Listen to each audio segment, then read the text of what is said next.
pois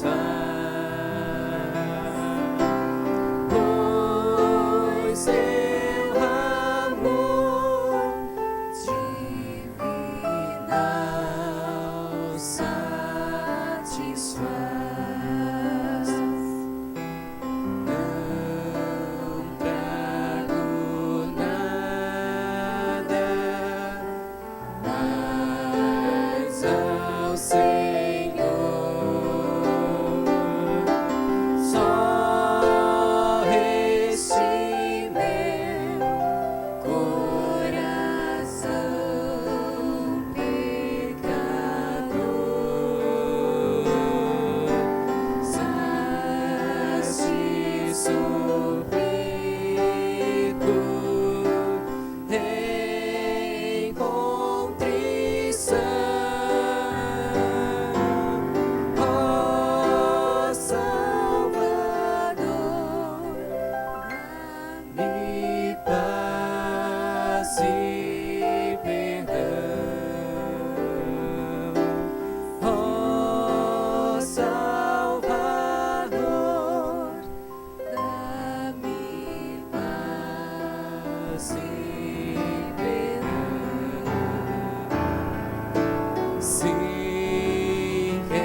face a face, que alegria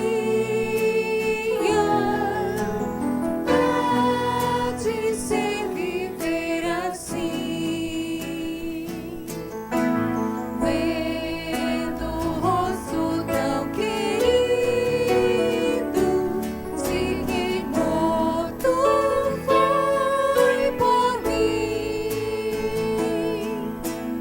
Face a face eu hei de vê-lo, quando vier em glória e luz. Face a face lá na glória, hei de ver meu bom Jesus.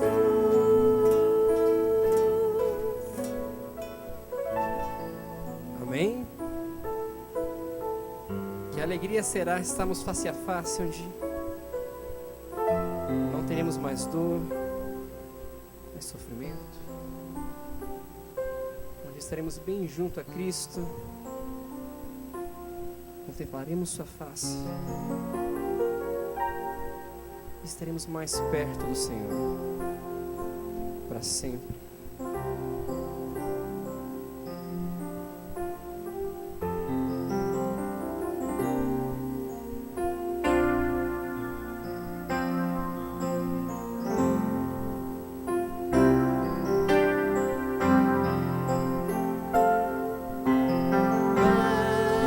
Mais perto quero estar, meu Deus, de ti. Ainda que seja dor que me una a ti. Eis meu constante olhar, mais perto quero estar, mais perto quero estar, meu Deus, de ti.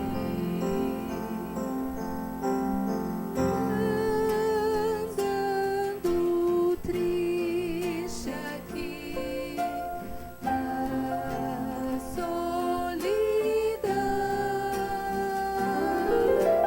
paz e descanso a mim, teus braços dão. Eis meu constante orar, mais perto quero estar, mais perto quero estar, meu Deus, de ti.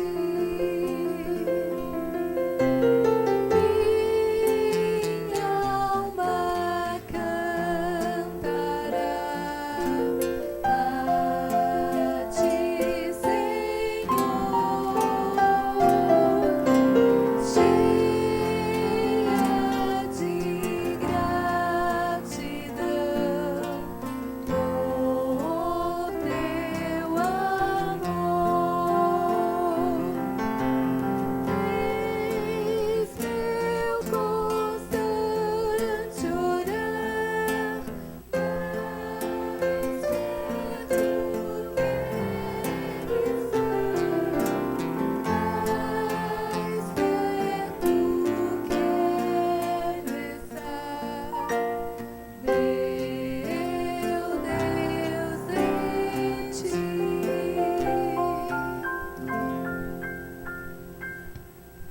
Boa noite, amigos, irmãos. Que bom, no primeiro dia da semana, chegarmos até a casa de Deus para juntos adorarmos o seu nome, alimentar o nosso coração com a esperança da vida eterna e juntos adorarmos ao nosso Deus, reencontrando nossos irmãos e recebendo a força e a motivação espiritual necessária para enfrentarmos mais uma semana desconhecida, no entanto, na certeza de que teremos a presença de Deus ao nosso lado. Sejam todos bem-vindos a este culto muito especial, quando estamos estudando o livro do Apocalipse, um livro em que Jesus se auto-revela, dando suas mensagens de exortação, de estímulo e de orientação para a nossa vida espiritual. Curve sua fronte e junto comigo conversemos com o Senhor. Maravilhoso e eterno Deus, muito obrigado por esse dia, pela proteção e pelo cuidado, e porque também, ó Deus, nos trouxeste esse bom lugar para te adorar, te exaltar e juntos aprendermos mais do plano da salvação para a nossa vida. Venhas estar conosco, elevando-nos a uma atmosfera mais pura e santa, onde possamos sentir a influência do teu poder a transformar a nossa vida e nos motivar a prosseguir nessa jornada até um dia aportarmos na pátria celestial. Abençoe todas as atividades que teremos nesta noite, permaneça conosco de forma especial, abençoe aos nossos amigos que nos honram com a sua presença, que o teu santo e bom Espírito alcance esses corações e a todos nós nessa noite, é o que pedimos, já agradecidos no seu nome, hoje e sempre. Amém.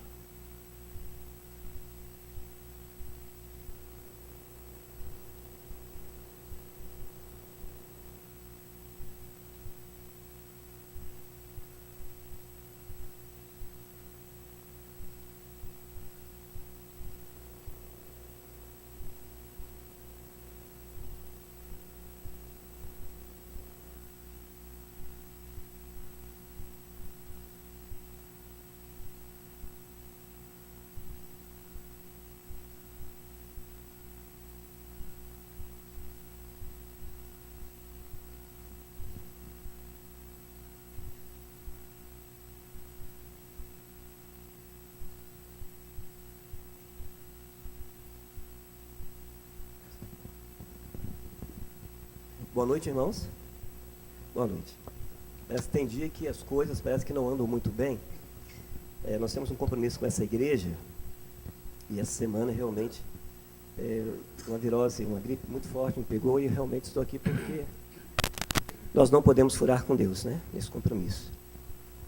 E vamos cantar 2 músicas na sequência, porque infelizmente eu não estou tendo condições nenhuma.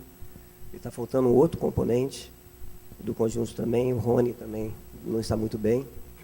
Então nós vamos cumprir o nosso compromisso, pedimos a oração dos irmãos e nós vamos realmente entoar as nossas vozes da melhor maneira, porque nós sabemos que Deus nesse momento está agindo, está conosco, e essa mensagem tenho certeza que vai tocar o coração de vocês.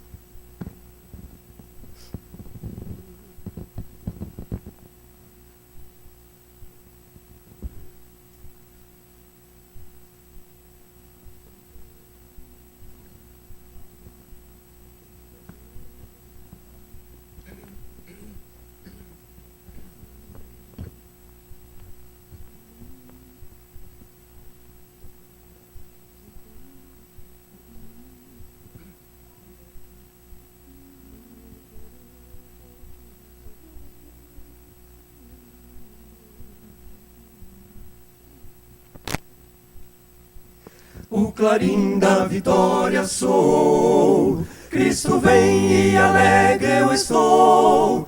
Juventude garbosa, clamai, Maranata, o Senhor logo vem. Despertai e cantai com ardor, pela causa do bom Redentor. Juventude garbosa, clamai, Maranata, Maranata, o Senhor logo vem, Cristo em breve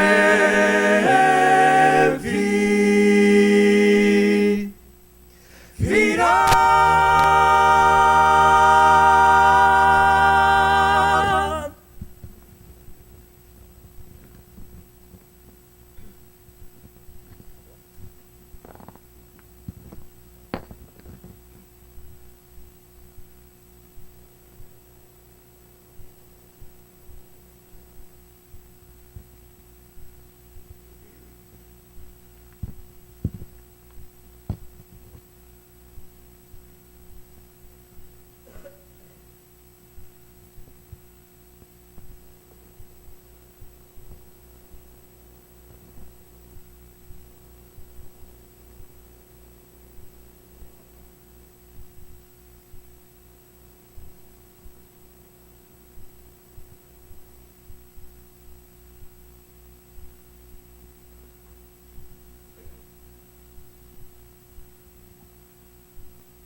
dia só um grande fogo faz, queimando ao redor a todos o calor traz. O amor de Deus assim é, e quem quiser sentir o seu imenso amor sem par, você vai transmitir.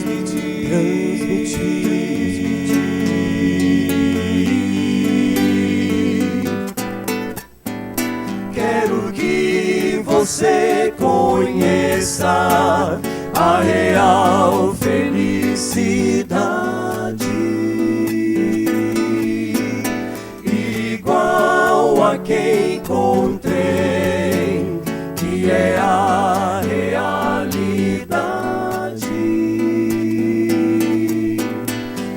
Amor de Deus assim é, e quem quiser sentir o seu imenso amor sem par, você vai transmitir.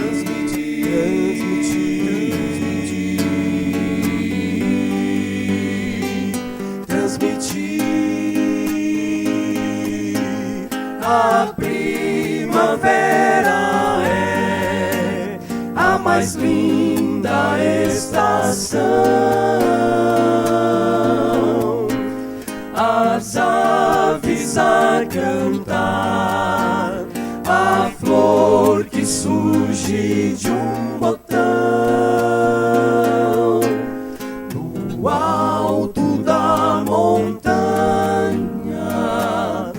ao mundo vou falar que encontrei Jesus Senhor. Eu quero transmitir. No alto da montanha, ao mundo vou falar que encontrei Jesus Senhor. Eu quero transmitir.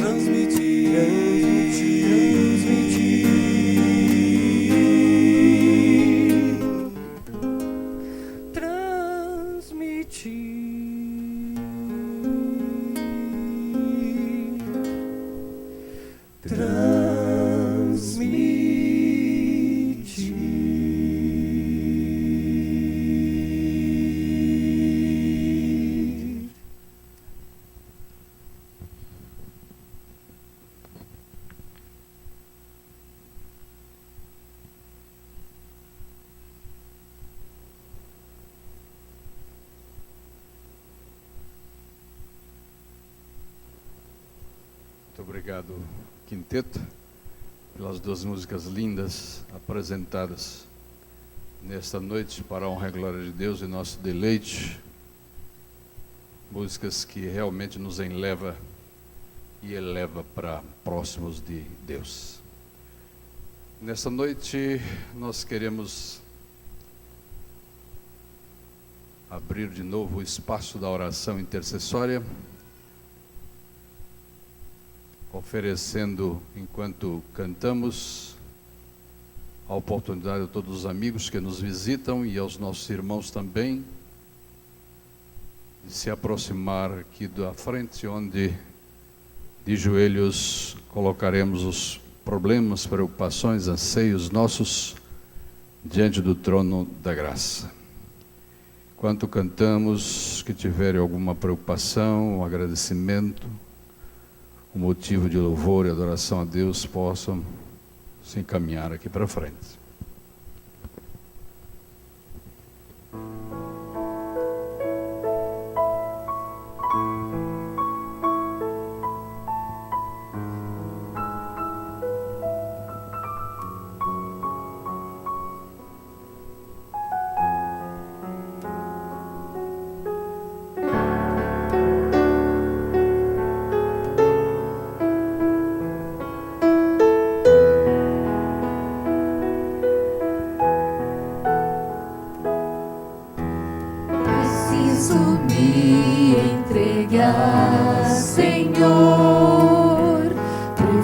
a ti me entregar. Preciso ouvir tua voz a me falar.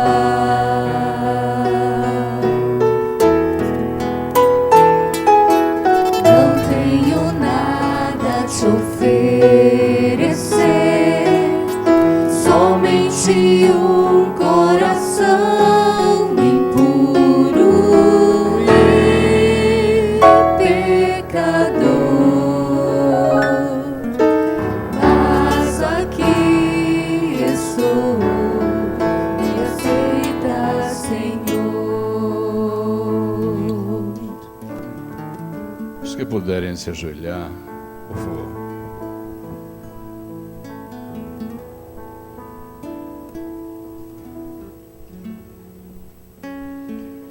Grandioso Deus, nosso Pai, nosso Senhor, nos aproximamos nesse instante diante do Teu altar, em Tua casa de oração, trazendo os nossos problemas, anseios, preocupações, também a nossa gratidão a Ti pela maneira como Tu tens nos guiado, nos protegido, provido as nossas necessidades, operado livramentos tão importantes em nossa existência, protegido a nossa família, os nossos filhos, os nossos irmãos, a nossa igreja. Tens realizado grandes milagres aqui entre nós, temos presenciado a sua atuação de maneira poderosa e maravilhosa em nosso meio. É por isso que nós nos prostramos diante de Ti nesse instante, agradecidos por mais um dia que nos deste o privilégio de viver sob a proteção dos Seus santos anjos, sob a unção do Seu Santo Espírito. E aqui chegamos nesse instante para louvar o Teu nome, para adorá-lo, porque só Tu és digno de louvor, de adoração, de honra e de glória. És digno de nossa gratidão, de nosso serviço. És digno em todos os domínios do Teu poder em todo o universo. Tu és maravilhoso, és tremendo em seus feitos, Senhor. Invocamos nesse instante bênçãos especiais na vida de alguns dos nossos irmãos que não têm vindo congregar conosco. Especialmente a irmã Noé, dá que a Tua serva tenha a sua vida, a sua saúde restaurada, tenha amenizado os seus problemas de saúde, para a honra e glória do Teu nome. Sei com a irmã Jane, ó Pai, essa Tua serva que veio lá de longe, extraiu 2/3 do pulmão, numa ocorrência de câncer, ó Pai. Está recuperando. Ministra-lhe através dos Seus anjos, do Seu Espírito, afofando-lhe o travesseiro, a cama, dando-lhe confiança plena nas Tuas promessas, no Teu poder, e consolando o seu coração com a certeza de sua salvação em Cristo Jesus. Toma nós outros, Senhor, alguns de nós enfermos espiritualmente, condoídos espiritualmente, frustrados. Toma as nossas frustrações, as nossas dores físicas, mentais, espirituais. Toma-as, ó Pai, em Tuas mãos e alivia o nosso fardo, para que vivamos uma vida de crescimento espiritual, uma vida feliz, uma vida de prosperidade, sobretudo espiritual. Perdoa-nos os pecados, encha-nos com o poder do Seu Espírito nesta noite. Dá aqui ao pastor Fabiano abrir a Tua palavra. Ele se torne um instrumento especial nas Tuas mãos nesta noite, ungindo-o com o poder do Seu Espírito para transmitir a mensagem especial para nós nesta noite. Fica conosco, ó Pai, pois nós Te pedimos humildemente, confiantes nas Tuas promessas, nos méritos de Jesus, o nosso irmão mais velho, nosso querido Salvador, e confiantes no envolvimento do Teu grande nome nas Tuas promessas, é que oramos em nome de Jesus, hoje e sempre. Amém. Toma os meus pensamentos, meus dons e meus bens.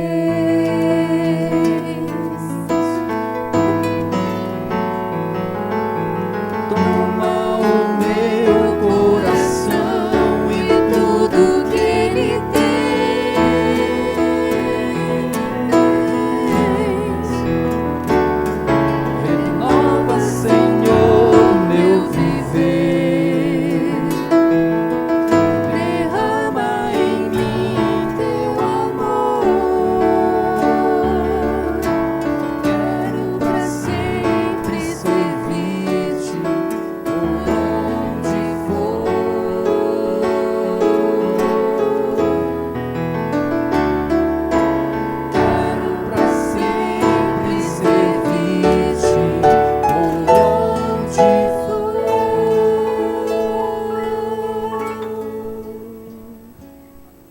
sequência da programação dos domingos, irmãos, sobre o Apocalipse. Hoje, a partir de hoje, teremos o privilégio e a oportunidade de ter conosco o pastor Fabiano, departamental de publicações, nossa associação para todo o estado, para todo o interior parte do estado de Goiás.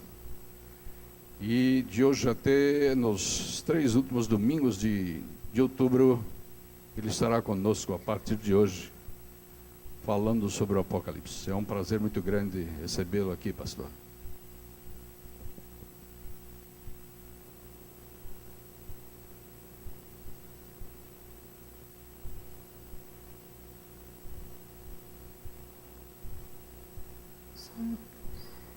Quantos problemas, meus familiares, ai, final do ano chegando, monografia, o que eu faço? Não, e o meu emprego, desempregada agora, preciso orar, eu preciso resolver essa situação, o que eu faço? Tá com algum problema? Estou com muitos problemas, estou precisando muito de ajuda, você pode me ajudar? Fácil, é só orar. Orar, eu preciso aprender a orar. É só você pedir. Deus, eu dou todas as coisas. Você pode fazer o que você quiser. Ó, olha pra mim e aprende. Não tá treinando. Olha pra mim, entendeu? Me dá. Entendeu?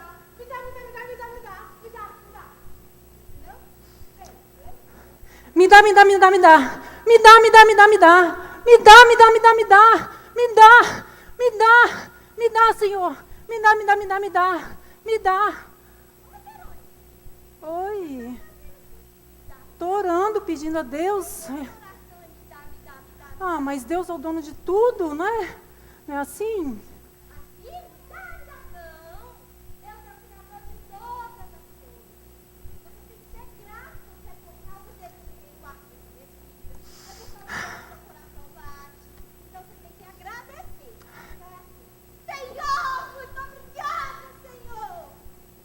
Tá.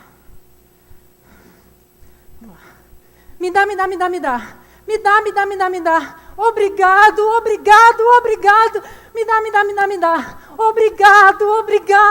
Obrigado. Agradecendo a Deus. Ele nos dá tudo. Obrigado. Não, Verônica. Tem que pedir ajuda. Me ajuda, Senhor, me ajuda. Ó, olha pra mim, tá? Ó. Senhor, me ajuda! Tem certeza? Desse jeito você vai conseguir. Bem alto assim, né? Tá bom.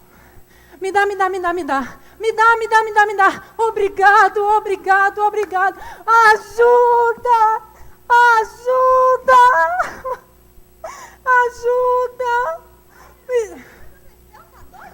Não, eu estou pedindo ajuda a Deus, porque só Ele pode me ajudar, não é assim? Ajuda, sim, me dá. Obrigado, me ajuda. Oração. Sabe, nós estamos num tempo de guerra, onde está a luta entre o bem e o mal, uma guerra espiritual fluindo no céu. Você tem que gritar: guerra! É guerra! Você tem que gritar e pedir: guerra, Senhor, guerra! Assim, guerra. Conflito cósmico. Me dá. Obrigado. Ajuda. Guerra. Estranho. Acho que não é assim que ora, não está funcionando bem. Vamos lá, não é assim. Querido Deus, amado Pai, eu estou com muitos problemas, preciso da Tua ajuda, Senhor.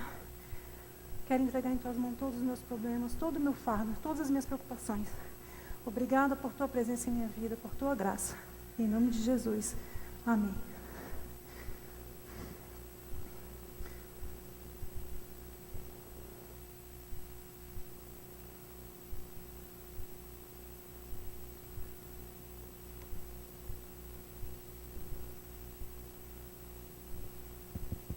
Boa noite. Boa noite. Tudo bem com vocês? Sabe que essa é uma maneira nova de orar, né? Eu não conhecia essa me dá. Isso é novo. Mas ficou legal, né? Que bom que estamos juntos na Igreja de Deus nesse domingo à noite para estudarmos a Palavra de Deus, não é verdade? Eu queria que antes de nós estudarmos a Palavra de Deus e o tema que nós vamos estudar do Apocalipse hoje, queria que você olhasse para quem está do seu lado, que está na sua frente, ouvir um pouquinho para trás, aí vê alguém que não é tão conhecido assim, dá um abraço nele ou aperta a mão dele e diz assim: olha, seja bem-vindo à Igreja de Deus. Você dá um abraço, dá um sorriso, aperta a mão aí, olha para trás, para os lados, para frente, isso aí. Dá um beijo no rosto, né? Daquilo que é permitido, né? Isso aí. E diga: seja bem-vindo à casa de Deus, porque a casa de Deus é a casa do nosso Pai. E estando na casa do nosso Pai, nós estamos em casa. Deus entende que essa é a casa de Deus, é a nossa casa. É a casa de oração para todos os povos. Que bom que você está aqui. Que bom que estamos aqui para estudar a palavra de Deus. Você recebeu a entrada, uma lição, na verdade, todo domingo você está recebendo. O tema de hoje vai trabalhar o assunto dessa lição. Que assunto está aí na sua lição? Que assunto está na sua lição? Me ajuda aí, um de cada vez. 7 selos, é isso aí? Revelados, né? Ok? Nós vamos conversar um pouquinho. Você vai levar para casa, vai preencher e vai trazer domingo que vem. É isso aí, pastor Francisco? É assim? Estão aprendendo? É desse jeito, tá bom. Muito bem. Abra sua Bíblia em Apocalipse capítulo 5, verso 9. Apocalipse capítulo 5, verso 9. O último livro da Bíblia, vamos. Apocalipse capítulo 5, verso 9.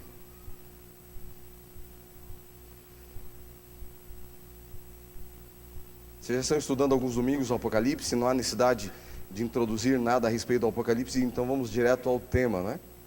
Acharam? Sim? Quem achou, levanta a Bíblia. Deixa eu ver, essa cena é linda, hein? Povo de Deus, cabelo aberto. Então, vou te pedir mais uma coisa. Feche os olhos e abra o seu coração como a Bíblia está aberta. E vamos orar? Bom Pai, mais uma vez nós nos chegamos ao Teu trono de graça. Nós agradecemos porque já tivemos um momento da oração intercessória.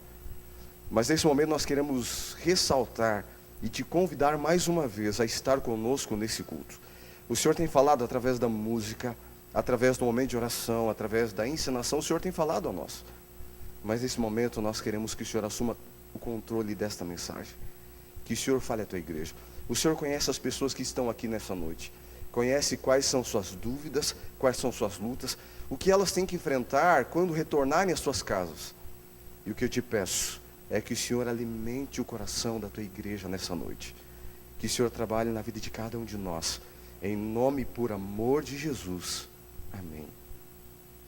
Apocalipse 5, verso 9, diz a Bíblia: e entoavam um novo cântico, dizendo: digno és de tomar o livro e abrir os selos, porque foste morto e com o teu sangue compraste para Deus os que procedem de toda tribo, língua, povo e nação. Vamos ver um pouquinho. O assunto de hoje do Apocalipse são os 7 selos. Vamos conversar um pouquinho. Dentro do Apocalipse, ele tem a sua linguagem histórica e a sua linguagem simbólica. Então o Apocalipse, ele usa símbolos, e dentro da palavra de Deus explica os símbolos, e ele mostra na história a comprovação desses símbolos.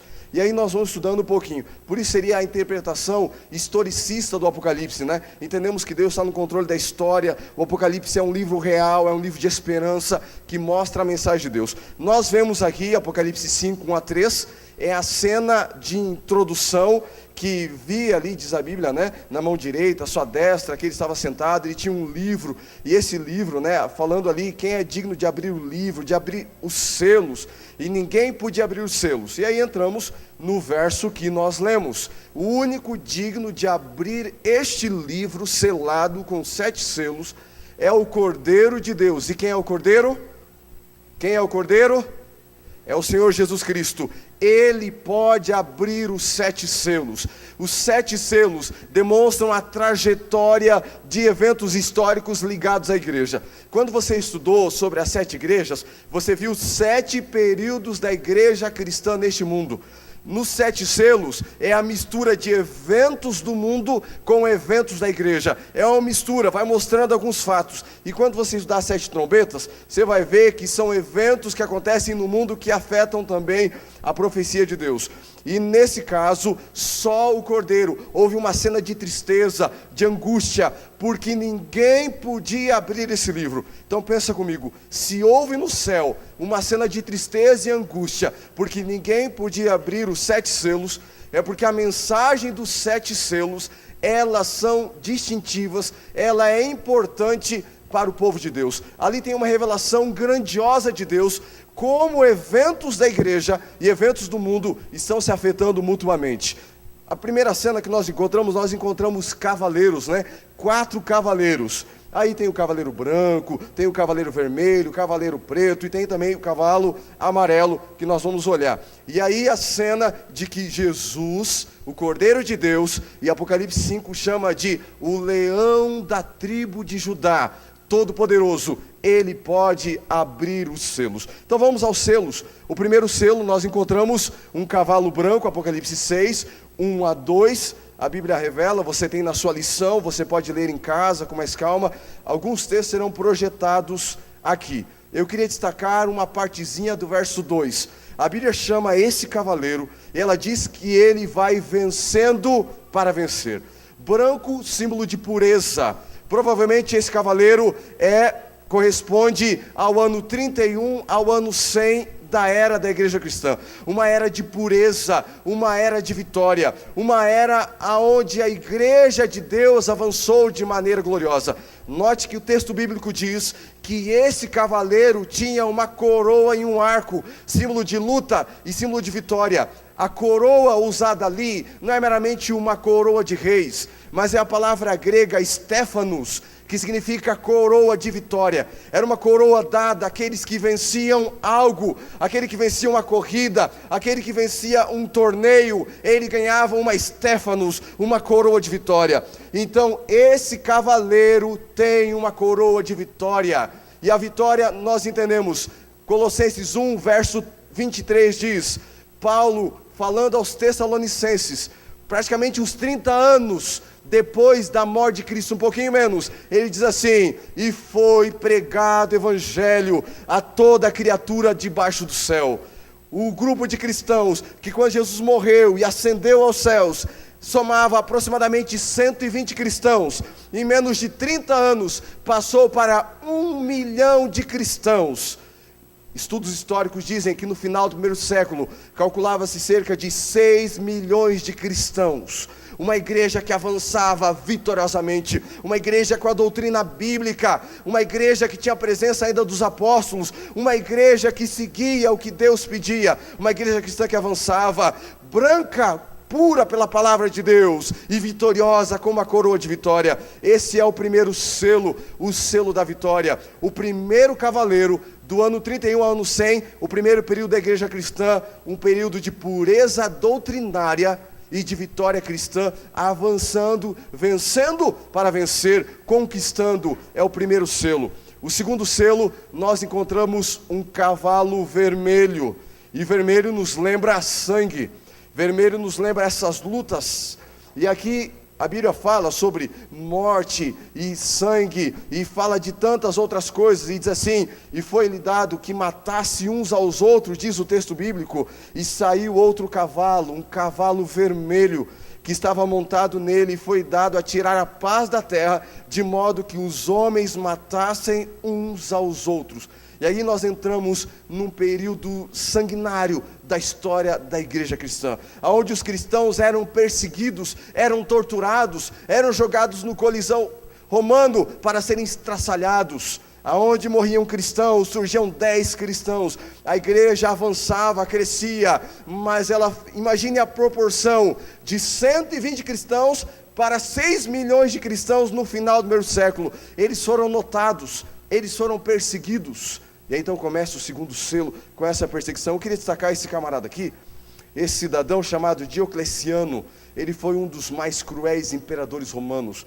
No ano de 303, eles fizeram 4 editos, 4 decretos para perseguir os cristãos.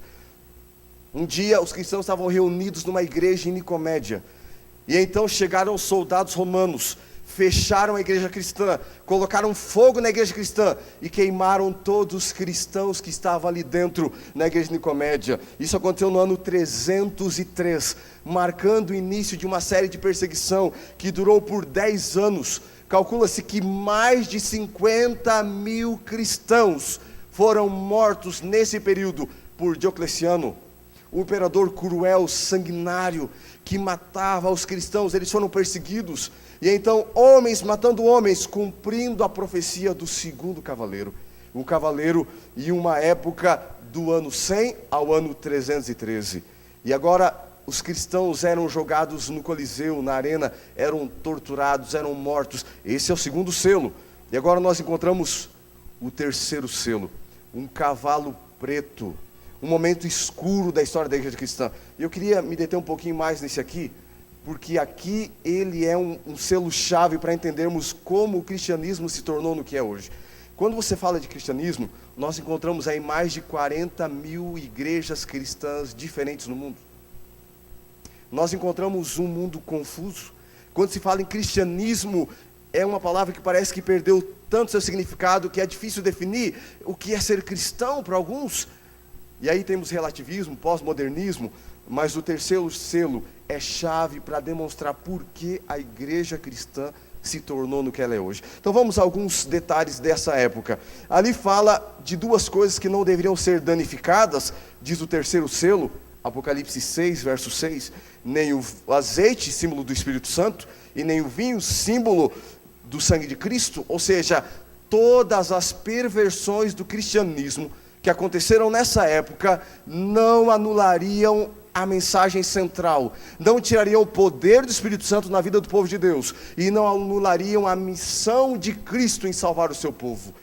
E agora nós encontramos algumas cenas. Por exemplo, em outubro de 312, nós temos a conversão de Constantino. Foi mais ou menos assim.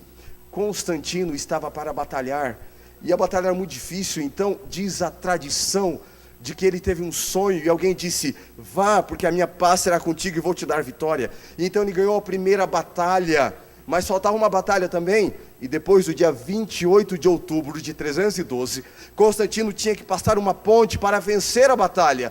E então ele ouviu a voz dizendo: vá, porque a minha paz está contigo e você vai vencer a batalha. E ele então tirou dos escudos romanos a águia, símbolo da vitória romana, tirou dos escudos soldados e colocou esse símbolo. Esse símbolo são as primeiras letras do nome de Cristo em grego. São as primeiras letras, e ele colocou as primeiras letras do nome de Cristo em grego no escudo de soldados. Ele venceu a guerra, e quando ele venceu a guerra, ele se tornou cristão, ele foi batizado. E Constantino então marcou uma nova era da igreja cristã, um imperador se tornando cristão. No ano 313, ele fez um decreto, o Edito de Milão, dizendo o seguinte: os cristãos devem ter liberdade de culto. Os cristãos que antes eram perseguidos, eram torturados, agora eles têm liberdade de culto. E aí nós vemos um outro decreto que ele lançou no dia 7 de março de 321, é o decreto que todos deveriam adorar a Deus no primeiro dia da semana. Constantino traz o mitraísmo, a adoração ao sol, para o cristianismo, mas não para por aí. No ano 380, Teodósio I, ele colocou como o cristianismo, como a religião oficial do Império Romano. Cristãos que eram perseguidos, agora têm liberdade, e agora é imposta a religião cristã, a religião oficial do Império Romano, é o cristianismo. Isso aconteceu no terceiro selo. Em 392, houve um outro edito dizendo o seguinte: os cultos pagãos são ilegais. Agora não é mais o cristianismo que é ilegal, é o culto pagão que é ilegal. Todos deveriam ser cristãos no Império Romano. E assim o cristianismo aparentemente ganhou uma vitória, ganhou aí espaço e liberdade. Mas não para por aí. 493, o imperador Clovis I casou com a princesa Clotilde. Ela era uma princesa católica, ela era uma princesa cristã, e foi uma aliança, só que ele estava com receio ainda de seguir e ser um cristão. Aqui nós temos Clovis I, e aqui nós temos o casamento deles. Essa mulher é considerada como a Santa Clotilde, nesse período de transição em que os cristãos estavam sendo aceitos. E aí nós encontramos em 496, Clóvis foi batalhar e ele rogou ao Deus dos cristãos, dizendo: se você me ajudar a ter a vitória, eu serei um cristão. E ele venceu. E ele e 3.000 soldados do seu exército foram batizados e se tornaram cristãos. Pastor, o que isso tem a ver? Isso marcou um período das guerras santas. Aqui foi o início das guerras santas. Aqui as guerras que Clóvis fazia, ele dizia: agora as guerras são em nome do Deus cristão. Essas guerras são feitas nesse nome do Deus. Aqui começaram as guerras santas em nome de Deus e mataram as pessoas em nome de Deus.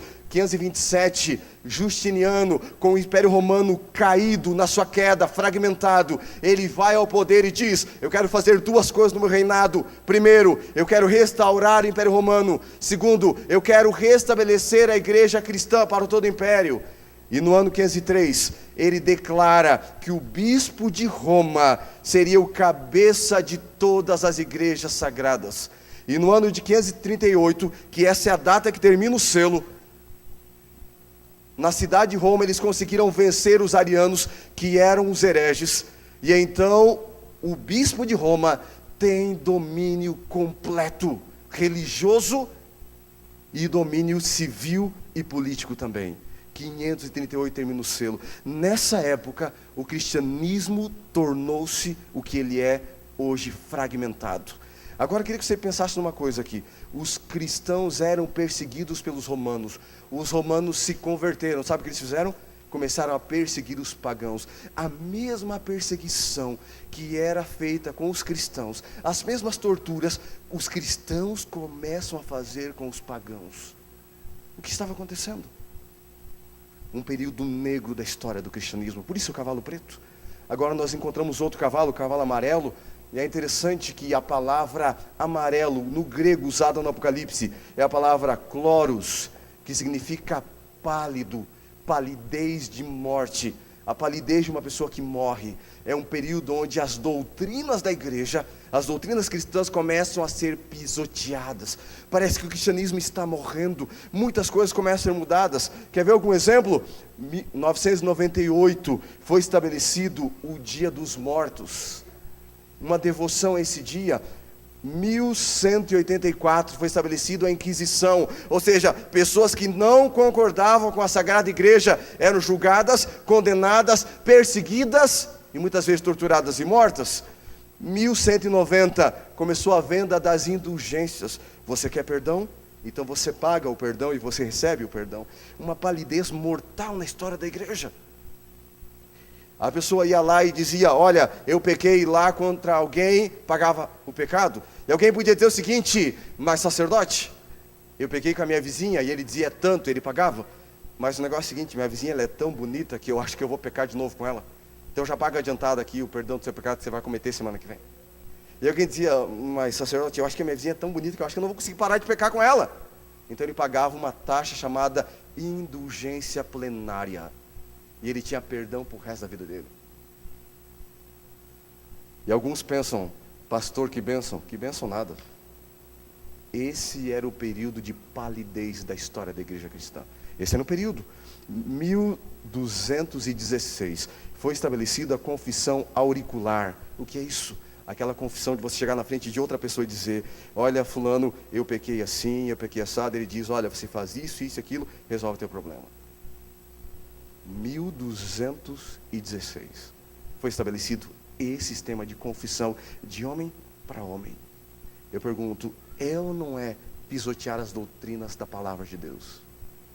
Um período de palidez da história da igreja cristã, que vai até 1517, e aí começa a reforma. Eu queria falar de umas figuras dessa época aqui, por exemplo, Pedro Valdo, que deu origem aos valdenses. Esse homem amava a Bíblia, mas nessa época da Inquisição era proibido estudar a Bíblia. Então eles faziam o seguinte: eles iam visitando as pessoas e vendendo tecidos, vendendo perfumes, e as pessoas interessadas em coisas espirituais, eles retiravam a Bíblia e a entregavam para essas pessoas. Por exemplo, eles chegavam na casa de umas pessoas e diziam: Dona Maria, eu tenho um tecido novo, a senhora quer ver?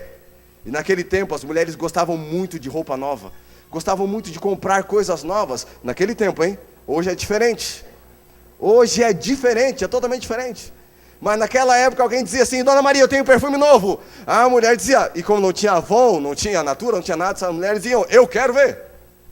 Então eles entravam, vendiam, quando conversavam com a pessoa e ela dizia que tinha interesse, eles pegavam o Novo Testamento, que eles copiavam à mão, e os valdenses sabiam de cor o Novo Testamento, e entregavam para as pessoas. Se eles entregassem uma pessoa errada, eles eram acusados, poderiam ser perseguidos, condenados, presos, torturados, e eles eram treinados: se você for preso, não conte aonde estão os seus irmãos valdenses. Pedro Valdo começou esse movimento porque Pedro Valdo acreditava uma coisa: todo cidadão deve ter a Bíblia na mão. Sabe qual era o sonho de Pedro Valdo? Que existisse um tempo onde esse livro não seria acorrentado. Que existisse um tempo onde esse livro, as pessoas poderiam ler esse livro e não seriam criticadas nem condenadas. Onde as pessoas poderiam ter esse livro, ler, estudar, pregar, sem serem perseguidas. Pedro Valdo sonhava com o tempo em que vivemos. Ele sonhava um tempo onde a palavra de Deus estivesse na mão do povo e estudassem a palavra de Deus. Ele sonhava estar no seu lugar, no meu lugar. Por isso ele deu a vida, por esse movimento. Um outro cidadão, Wycliffe, é um cidadão inglês, que ele acreditava que as doutrinas da Bíblia são imutáveis. E ele lutou piamente contra o sistema eclesiástico daquela época. Outro foi John Hus. Foi morto, foi perseguido, foi morto por defender a palavra de Deus. É a única regra de fé do ser humano. Não se trata de ensinos tradicionais, mas a Bíblia contém tudo que você precisa para entrar no reino de Deus. E ele deu a vida por isso. E o que falar então de Lutero? São astros gigantes desse período onde a igreja tinha uma palidez mortal. Lutero acreditava na palavra de Deus, amava a palavra de Deus. Ele subiu as escadas de Roma querendo pagar seus pecados. Diziam naquela época que aquela escada foi a mesma que Jesus subiu quando foi se encontrar com Pilatos. Que aquela escada ela foi transferida por um anjo de Deus para Roma. E as pessoas acreditavam assim. E Lutero subiu ajoelhado naquela escada, até que ele ouviu: o justo viverá pelo quê, irmãos? Pela fé. E então ele saiu dali envergonhado, começou a aprofundar o estudo da Bíblia. E no dia 31 de outubro de 1517, ele cravou nas portas da Catedral de Wittenberg 95 teses sobre justificação pela fé. Um ícone da verdade. Ele foi excomungado, ele foi perseguido, mas ele deu a vida por um ideal. Ele sonhava com isso. Lutero não morreu como um mártir, não foi torturado, morreu mais tarde, mas ele viveu a sua vida por esse ideal, de ter a palavra de Deus. Agora nós entramos no quinto selo, 1517, o começo da reforma até 1755. Por que essa data, pastor? Nós vemos aqui que o sexto selo começa dizendo: houve um grande terremoto, então marca o fim do quinto selo. Vamos a alguns detalhes. A Bíblia diz que ainda muitos deveriam morrer, e é como se as almas dos cristãos estivessem clamando.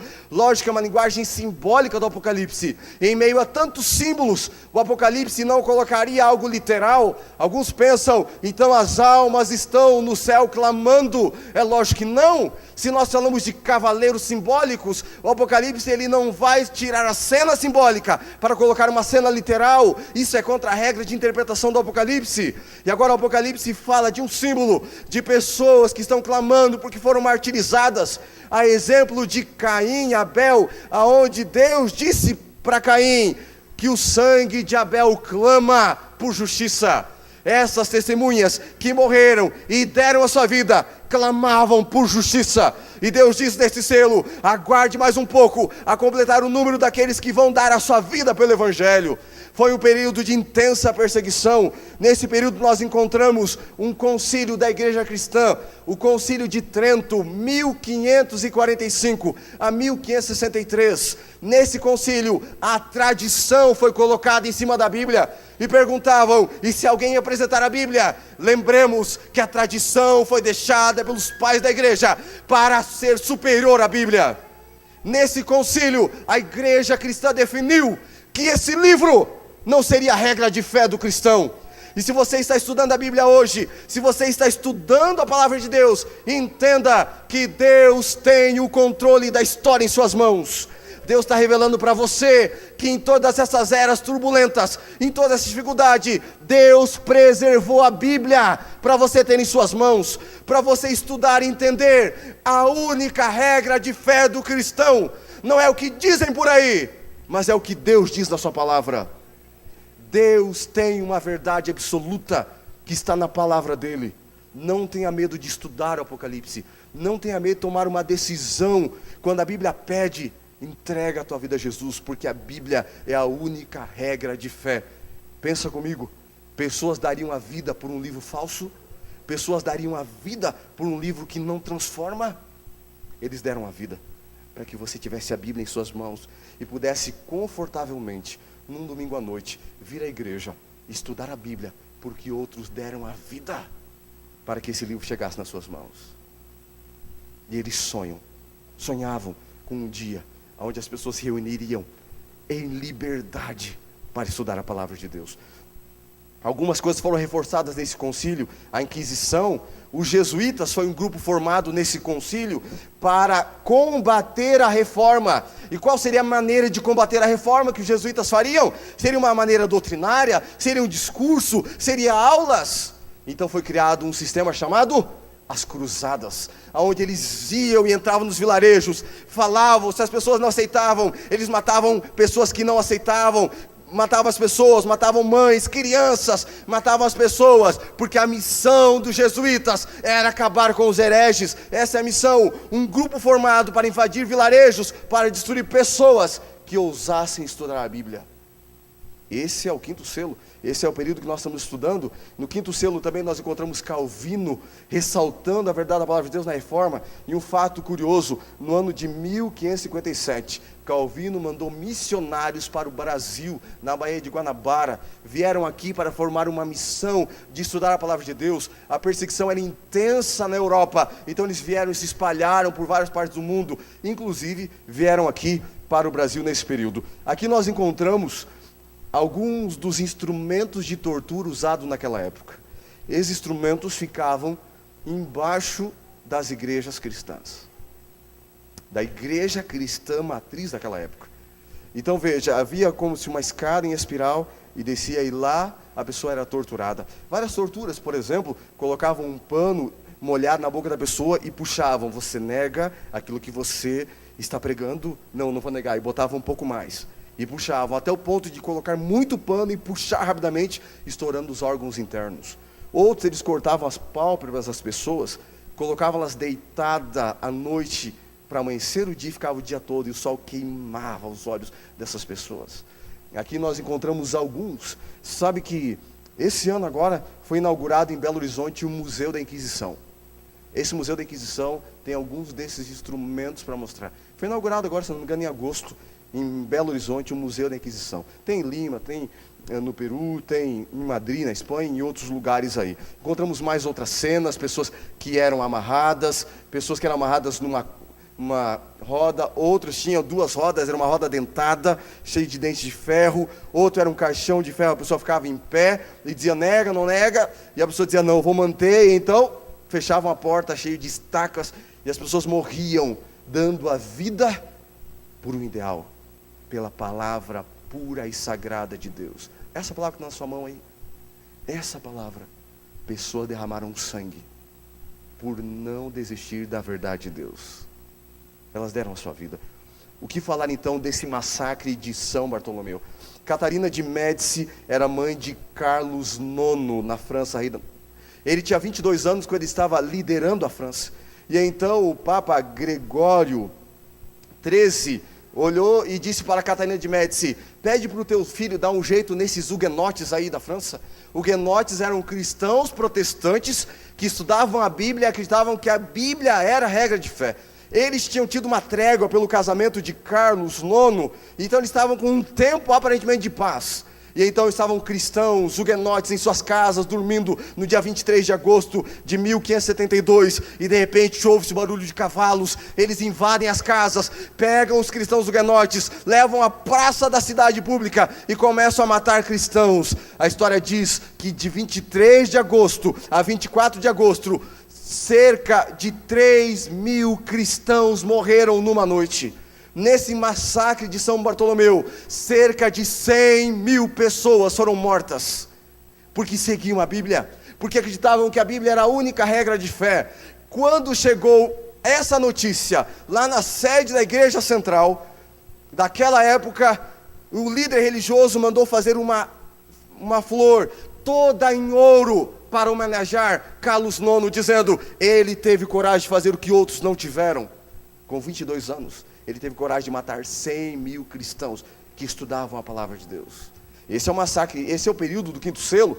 No sexto selo, nós encontramos, a partir de 1755, até a volta de Jesus, e esse selo nós encontramos em Apocalipse 6, 12 a 17, são os sinais da volta de Jesus. Nós encontramos ali, por exemplo, fala de abriu-se o sexto selo e houve um grande terremoto. E esse terremoto, daquela época, foi o terremoto de Lisboa, 1º de novembro de 1755. Um terremoto que matou cerca de 60.000 pessoas naquela época, em poucos minutos. Mas também fala de outra cena, 19 de maio de 1780. O sol se escureceu e a lua se transformou em sangue. Dia 13 de novembro de 1833, uma chuva de estrelas. Foi mais ou menos assim. Conta as pessoas que viram relâmpagos, viram várias coisas, e então ficou escuro. Ao meio-dia, o sol se escureceu. À noite a lua surgiu e parecia que era tudo normal, e de repente a lua ficou como se estivesse em sangue. E as pessoas daquela época, no dia 19 de maio de 1780, ficaram assombradas com aquele evento. O que estaria acontecendo? Porque o sol perdeu a sua claridade ao meio-dia? Porque a lua se tornou como sangue? Cumprindo-se a profecia bíblica de Apocalipse capítulo 6, e também de Joel capítulo 2, e outros lugares que a Bíblia fala, Mateus 24, 29 e 30, as cenas de horror, pessoas ficaram se perguntando o que estava acontecendo, e esse foi o que aconteceu. Se você procurar em livros históricos, você vai encontrar Dark Day, o dia escuro da história desse planeta. Você encontra em vários volumes de enciclopédia e tantas outras coisas. Dia 13 de novembro, se viu uma chuva de meteoros, fragmentos de estrela, em vários lugares do planeta. Em alguns lugares começou 2 da manhã, foi até às 6 da manhã. Agora imagine as pessoas daquela época, vendo uma chuva de estrelas, fragmentos. Eles pensaram, o fim do mundo chegou. Mas são marcas do sexto selo. Um Deus que está dizendo em toda a história, a minha palavra foi, tentaram destruir e não conseguiram. Eu quero dizer que eu tenho o controle do mundo e da natureza em minhas mãos. Eu pergunto a você nessa noite, vale ou não vale a pena entregar a sua vida para alguém que tem o controle da história em suas mãos? Vale ou não vale a pena entregar a vida para alguém que tem o controle da natureza em suas mãos? Vale ou não vale a pena entregar a sua história para aquele que já tem uma história escrita? Os 7 selos nos mostram que há um Deus que tem controle da história, que há um Deus que tem controle das situações, que há um Deus que mantém uma palavra segura. Não tenha medo de estudar a Bíblia, mas eu quero dizer para você algo a mais. Não tenha medo de se entregar e obedecer à Bíblia. Deus tem o controle da história. Essas são algumas cenas que nós encontramos deste sexto selo. Nós poderíamos falar de muitas outras coisas ainda. Poderíamos falar das catástrofes atuais. Poderíamos falar do terremoto no Haiti, no dia 17 de janeiro de 2010, onde 270.000 pessoas morreram. Podemos falar de muitas outras coisas, mas o tempo também não nos permite. E então abre o 7º selo, a volta de Jesus. Um detalhe, quando termina o capítulo 6, fala dos 6 selos, João interrompe para falar de outro selo. E a Bíblia diz assim: vi outro anjo que subia do nascente do sol, tendo o quê? O selo de quem, irmãos? E clamou com grande voz aos 4 anjos, aqueles aos que foi dado fazer dano à terra, dizendo: não danifiqueis a terra, nem o que, irmãos? Nem o mar, nem mais o que, irmãos? nem as árvores, até selarmos na fronte o servo nosso Deus. Então note, o assunto está nos 7 selos, está falando do desenvolvimento da história, da mão de Deus controlando a história, do inimigo tentando destruir a palavra de Deus, a fé verdadeira, a igreja verdadeira, e nós vemos nesse grande conflito, João interrompe a cena, e Deus diz, eu vi um povo que vai ser selado. Ou seja, antes de Deus permitir que esse mundo seja danificado, um povo vai ser selado. Esse assunto é um assunto que nós vamos estudar na semana que vem. O selo de Deus e suas características. Como é o selo de Deus? Quais são as suas características? O que o Apocalipse fala? Será que mais parte da Bíblia fala do selo de Deus? Será que é uma parte isolada? Alguns dizem, mas como você encontra o selo de Deus tal? Será que mais partes na Bíblia? Será que no passado o povo já foi selado alguma vez? Nós vamos falar isso no domingo que vem, sobre o selo de Deus. O 7º selo, diz a Bíblia, quando abriu o 7º selo, fez silêncio no céu por quanto tempo? Quase meia hora. Se você olhar em Mateus 24, 25, 31... você vai notar que diz assim, quando o Filho do Homem vier na sua majestade, e com ele, todos os anjos. A Bíblia diz que todos os anjos virão com Jesus. Uma indicação de que por que haverá silêncio no céu? Se nós interpretarmos o Apocalipse de maneira simbólica, esse capítulo, nós vamos para o princípio dia-ano, um dia na profecia bíblica, um ano. Então nós vamos chegar calculando a esse período 7 dias e meio de silêncio no céu. Tem uma autora cristã que diz no livro Primeiros Escritos, página 16, que a viagem para a Cidade Santa, para o Mar de Vidro, será de 7 dias. Você pode pesquisar lá, Primeiros Escritos, página 16.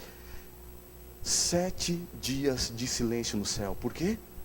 Jesus voltou, seus anjos voltaram e o céu está vazio. Está vazio por quê? Porque veio buscar a joia preciosa do universo. E quem é a joia preciosa do universo?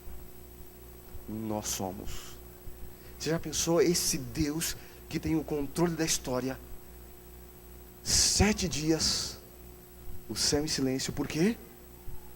Porque Ele quer buscar você. Esse mundo, o céu sem você, é um céu de silêncio. O céu sem a humanidade restaurada é um lugar de silêncio. E Deus está dizendo para o universo que se você não estiver lá, a criatura mais preciosa de Deus, o céu é um lugar de silêncio. Você é a alegria do céu. A sua decisão é a alegria do céu. Por isso que Jesus disse em Lucas capítulo 15, há alegria no céu quando um pecador se arrepende. Ou seja, a alegria do céu é o arrependimento de um cristão. A alegria do céu é quando alguém estuda a Bíblia e diz o seguinte: Senhor, eu quero me entregar para Ti. Eu quero voltar para casa com uma decisão tomada. Eu quero obedecer esse livro pelo qual pessoas deram a vida. Eu quero seguir os Seus ensinamentos que por muitos anos tentaram abandonar, tentaram mudar. Eu entendo que a única regra de fé é a Tua palavra. E eu quero dedicar a minha vida e obedecer esta palavra. É isso que o Senhor Jesus pede a cada um de nós. João, ele viu a cena do Apocalipse. Ele viu a volta do Senhor Jesus a esse planeta. Tudo aquilo que nós estudamos, ele viu sendo revelado. Essa cena maravilhosa, essa cena grandiosa do livro do Apocalipse, nós vemos, João viu o que nós sonhamos em viver. Ele viu a cena da Cidade Santa. Ele viu o povo de Deus salvo. Ele viu os cristãos remidos para toda a eternidade. Deus mostrou a ele a abertura de cada selo, o desenvolvimento histórico, Satanás tentando derrubar a Bíblia e sua verdade. E ele viu homens dando a vida por essa palavra. Ele viu toda essa cena.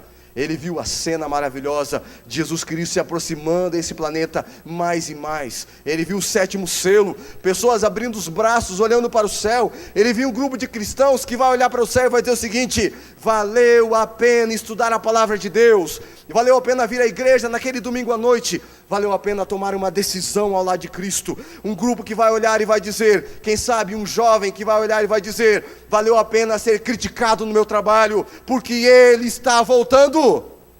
Jesus é real. Quem sabe alguém que perdeu seu emprego e vai dizer: valeu a pena ter testemunhado pela fé. Ele vai ver um grupo de pessoas que vai olhar para o céu. Ele viu essa cena, pessoas olhando dizendo: valeu a pena esperar, porque ele está voltando. O sonho será realizado.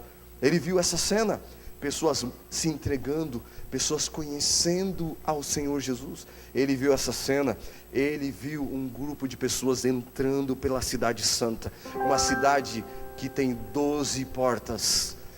Deus tem 12 portas para você entrar no céu.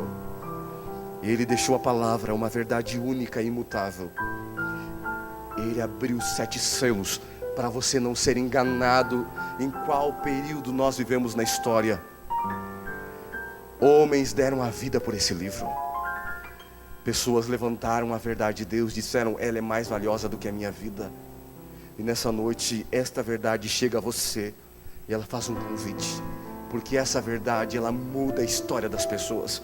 É impossível você ter a Bíblia, ler a Bíblia e ser o mesmo. Essa verdade, ela move as pessoas a ter uma decisão, a fazer uma entrega. Essa verdade, ela transforma vidas de pessoas que querem ter a vida transformadas. Essa verdade, ela tem poder de mudar a história de pessoas. Ele morreu por mim e por você na história. Ele abre os braços porque Ele quer salvar você. Só que a triste realidade é que Deus não pode salvar quem não quer. Ele pode mover a história. Ele pode sustentar o seu livro. Ele pode escrever a história para você. Ele pode morrer numa cruz. Mas o que Deus não pode fazer? Deus não pode salvar quem não quer.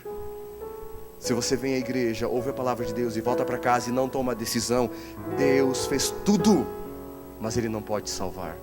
Porque Deus não pode salvar quem não quer. Apocalipse 5 diz: o leão da tribo de Judá, o vencedor, Ele quer te salvar. Ele venceu, diz o Apocalipse, a raiz de Davi, o leão da tribo de Judá, ele venceu. Ele é um leão vitorioso, porque existe outro leão nessa história, que é Satanás. Ele quer destruir você, ele quer devorar você. Mas se você está enfrentando uma prova difícil, se você está enfrentando a luta, se é difícil você tomar uma decisão, eu digo uma coisa para você: lembre, o leão da tribo de Judá venceu. Clama para esse leão, chama ele, ele vai ajudar você. É o leão que morreu na cruz, é o leão que quer salvar você.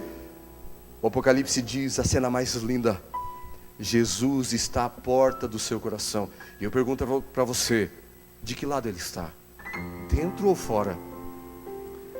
A Bíblia diz que ele está do lado de fora, batendo para entrar. E sabe, quando Jesus olha para a sua vida, Ele vê conflitos, Ele vê lutas, Ele vê problemas, e Ele quer que você tome uma decisão ao lado dele. Eu me lembro que no ano de 2003, eu estava fazendo uma série de evangelismo na cidade de Campinas. Eu ainda não era formado em teologia, e nós estávamos fazendo o estágio que todo o estudante de teologia para ser um pastor faz no 3º ano. E fizemos na igreja um curso, como deixar de fumar em 5 dias. E depois, aos domingos e quarta-feira, uma série de estudos da Bíblia. Numa quarta-feira chega uma senhora e diz: irmão, você tem aquele remédio que ajuda as pessoas a parar de fumar? Eu digo: sim, nós temos um remédio de suporte às pessoas. Eu perguntei: quanto tempo a senhora fuma? Ela disse: eu não fumo. Eu perguntei: mas por que a senhora quer o remédio? Porque meu filho fuma. Então deixa eu visitar. Ela disse: não visita ele. Eu: por que não? Porque ele não gosta de ser visitado por pessoas da igreja. Eu disse: eu não entendo. E ela me contou a história. Neurides, aquele jovem, tinha 20 anos. Quando ele tinha 10 anos, o pai dele faleceu. Era um cristão fervoroso, verdadeiro, fiel a Deus. E quando ele morreu, a pergunta que uma criança de 10 anos fez foi: que Deus é esse que permite que eu fique sem meu pai com 10 anos de idade e que minha mãe fique viúva? E sabe o que uma criança de 10 anos disse? Eu não quero servir a esse Deus. Com 10 anos. Nunca mais foi à igreja. Pessoas foram visitá-lo e acontecia uma cena curiosa. Quando alguém entrava para visitá-lo, ele pulava a janela e fugia. E assim Neurides passou 10 longos anos longe de Deus. E o que uma pessoa faz quando está longe de Deus? Essa pessoa procura o que há de pior nesse mundo. E Neurides não fez diferente. Ele procurou as baladas, ele procurou as bebidas, ele procurou as drogas, e ele se envolveu. E ele foi se envolvendo, e foi crescendo, se tornando jovem, se envolvendo com isso. Quando ele saía sexta-feira à noite para a balada, para a festa, sua mãe ia para o quarto. O que ela ia fazer? O que aquela mãe fazia a cada sexta-feira à noite, irmãos? O que ela fazia? Ela orava, porque a oração de uma mãe move o braço de Deus. Ela orava, e ela orou a Deus várias vezes. E então, quando a Série chegou na igreja dela, ela pediu: por favor, me ajude. Eu disse: eu quero visitá-lo assim mesmo. E eu fui visitá-lo, levando remédio para ajudar a parar ele de fumar. E ela me contou: vou te contar mais uma história sobre ele. E ela disse: faz 2 semanas que eu contei uma história curiosa com ele. Sexta-feira à noite ele foi para a balada, ele voltou de madrugada. De manhã ele foi jogar bola com os amigos, volta ao meio-dia, um pouco depois. E quando ele estava chegando em casa, passando pelo portão, ele desmaia sem explicação nenhuma. Ele cai, se machuca muito. E aquela mãe sai correndo e grita para os vizinhos: me ajudem. Colocam aquele jovem no carro, e ela grita: Deus, dá mais uma ajuda para o meu filho, dá mais uma chance para ele. Se ele morrer hoje, ele morre perdido, dá mais uma chance para ele. E eles vão para o hospital, ele volta a si, fazem os curativos, fazem inúmeros exames e não encontram nada. E aquela mãe faz um apelo: meu filho, Deus te deu vida, volta para Jesus. E ele diz: mãe, eu ainda não estou pronto para voltar. A semana passa, sexta-feira próxima ele vai para a balada de novo, volta, como se fosse um replay da vida. De manhã ele vai jogar bola com seus amigos, sábado pela manhã. Depois do meio-dia ele retorna. E quando ele está chegando em casa, ele abre o portão e cai no mesmo lugar, desmaia de novo. A cena se repete, a mãe grita, os vizinhos vêm para socorrer, colocam no carro, levam para o hospital, e ela clama pela segunda vez, dizendo: Deus, salva meu filho. Eu sei que eu convidei e ele não aceitou, mas ele te ama, dá mais uma chance, não deixa o meu filho morrer. Você entende a oração de uma mãe com o seu filho no colo? Ela disse: Deus, dá mais uma chance para ele. Ele vai para o hospital, volta a si. E é nesta semana seguinte que ela chega à igreja e diz: eu preciso de ajuda. E eu fui visitar o Neuride. Por 2 semanas eu falei com ele como deixar de fumar, dando dicas e orientações. E no final da 2ª semana eu disse para ela: irmã, semana que vem eu vou convidar o Neurides a estudar a Bíblia. Quando eu entrei na casa, na 3ª semana, ela correu para o quarto. O que ela foi fazer? O que ela foi fazer, irmãos? Ela foi orar, interceder pela salvação do filho dela. E ela orou. E eu ofereci, ele aceitou estudar a Bíblia. E começando a estudar a Bíblia, só relembrar, ele conhecia tudo. E relembrando, e relembrando. E um dia eu fiz um convite, ele perguntou para mim, disse... Ele me chamava de pastor, eu ainda não era pastor. Ele dizia: será que Deus me aceita? Eu disse: Deus aceita você. E ele olhou para mim e disse: você não sabe o que eu disse de Deus. Você não sabe os lugares que eu fui. Eu blasfemei contra o nome de Deus. E eu disse: eu não sei o que você fez. Uma coisa eu sei: o Deus que morreu por você, Ele ama você. Ele está disposto hoje a apagar tudo que você fez, se você der uma chance para Ele. No último sábado de novembro, um sábado pela manhã, algumas pessoas foram batizadas. Entre elas, Neurides. Quando o Neurides entrou no tanque batismal, a mãe saiu correndo do fundo da igreja, gritando e chorando. Por quê? Porque o filho que era perdido foi achado. O filho que estava morto reviveu. Reviveu pelo poder da palavra de Deus. Queridos, essa palavra que tem em suas mãos, ela tem poder de resolver a sua vida. Quanto mais cedo você se entregar para Jesus, mais rápido Deus vai entrar na sua vida e vai mostrar o que Ele pode fazer. A vida de um cristão não é uma vida sem problemas. Você viu hoje homens dando a vida por essa palavra. Mas a vida de um cristão é uma vida de certeza. Certeza que estamos no caminho certo. Certeza que Deus tem um futuro com esperança para você. Eu pergunto nessa noite: quem gostaria de tomar uma decisão de entregar a sua vida ao Senhor Jesus, de obedecer e seguir esse livro? Queria que você levantasse a sua mão. Que bom que você levantou a sua mão. Agora baixa a mão, fecha os olhos. Eu quero orar com você. Grandioso Deus, maravilhoso Deus, homens deram a vida por esse livro, nessa história. homens e mulheres viveram e morreram porque entendiam que a tua palavra tem poder de mudar gerações. Hoje nós estudamos como o Senhor controla a história. Nós entendemos que as inúmeras tentativas de mudar a tua palavra e a tua verdade não tiveram sucesso. Ela está em nossas mãos, pura como ela foi escrita. Hoje, Senhor, pessoas vêm à tua igreja para estudar, mas mais do que isso, pessoas vêm para decidir.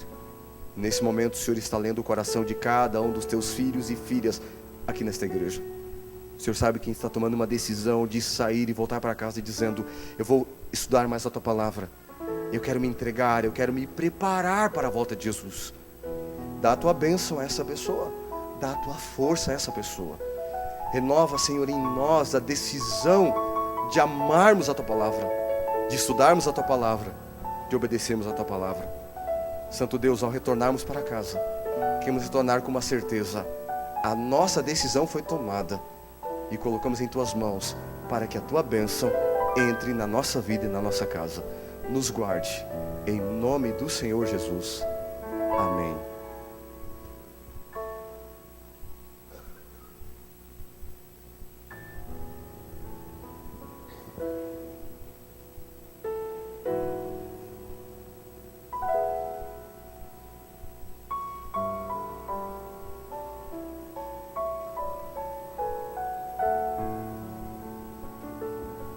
Enquanto o pastor se dirige à porta para despedir dos irmãos, queremos convidá-los para o culto de quarta-feira, o culto de oração. Aqueles que não têm vindo, têm perdido aqui os cultos de oração. Nós temos tido assistência muito grande no culto de quarta-feira. Tem sido momentos maravilhosos de oração e de poder. Estão todos convidados para quarta-feira, às 15 para as 8 da noite. Vamos inclinar as nossas frontes nesse minuto e orar a Deus, nos despedindo de sua casa e indo até os nossos lares sob a proteção dos seus anjos.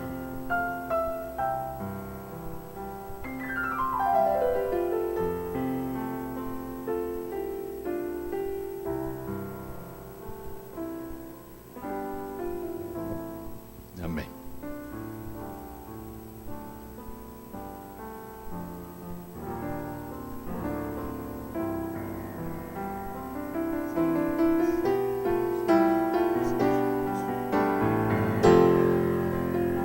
Próximo domingo, irmãos, já estaremos em horário de verão. O pastor está lembrando aqui.